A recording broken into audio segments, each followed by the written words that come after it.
Je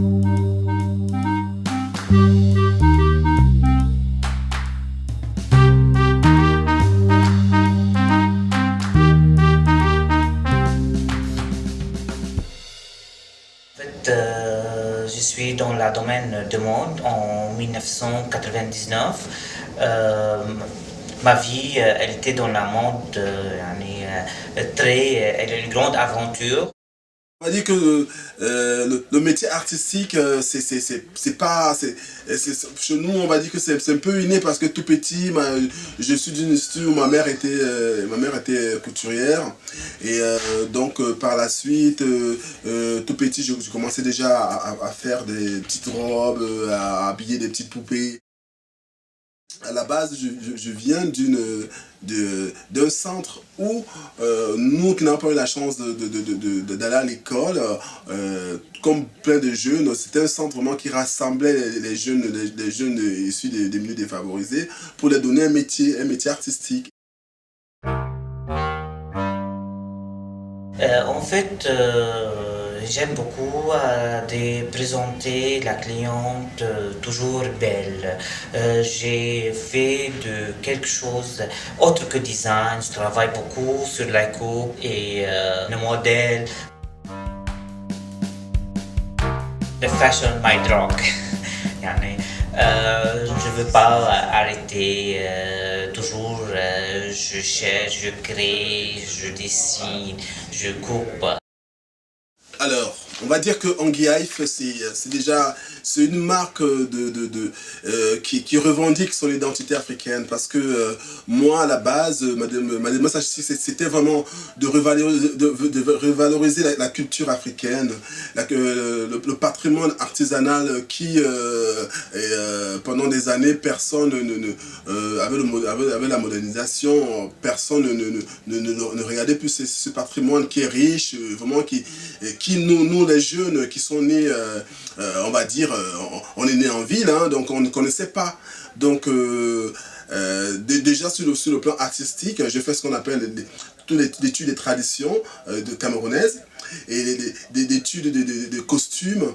Et puis j'ai élargi sur le plan africain, j'ai fait ce qu'on appelle l'étude des cultures africaines. Et j'ai senti qu'il y avait un besoin, il y avait vraiment une telle richesse que nous, la jeunesse, on devait prendre conscience de cela. Et je pense que c'est aussi ça qui a fait à ce que mon travail soit très très vite reconnu, parce que j'ai apporté quelque chose qui n'existait pas.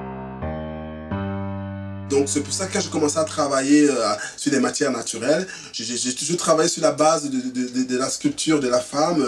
C'est pour ça qu'avec une autre vision, avec une autre vision plus on va dire, plus brute. Voilà, comme si on n'était pas dans un monde moderne, mais qu'on avait quand même cette manière très sophistiquée d'habiller la femme.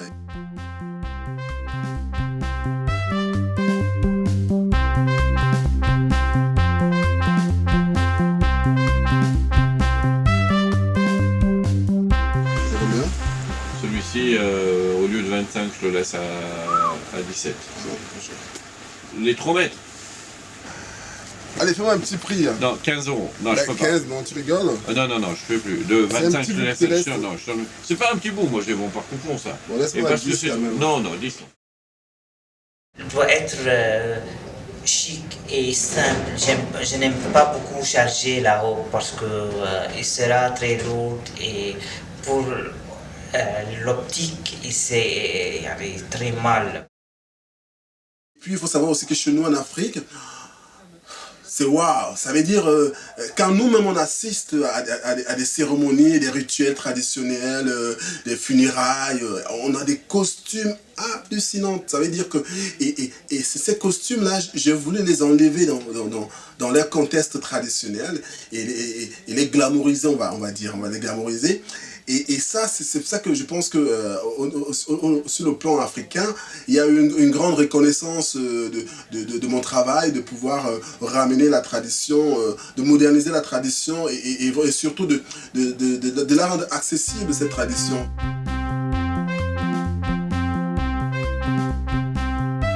Comme tous les créateurs, l'un de mes rêves que je serais hyper international de est jusqu'au ouest.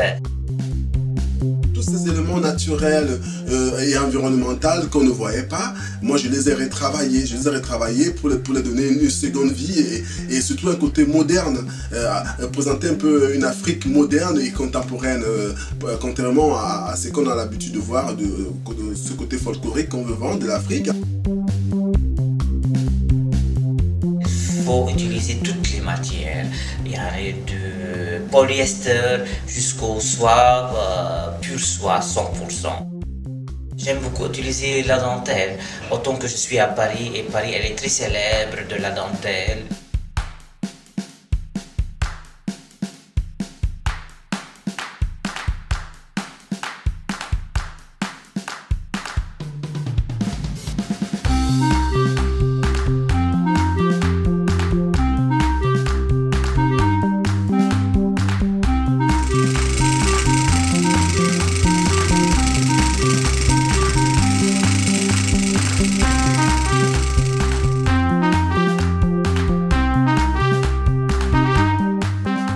Moi, je vois, j'ai des clientes, quand elles apportent une robe, on les dit, ah, ça c'est du Nguyen, ça fait plaisir. Ça veut dire qu'aujourd'hui, j'arrive à être une identité remarquable et c'est très très important dans la grosse sphère mondiale de la couture.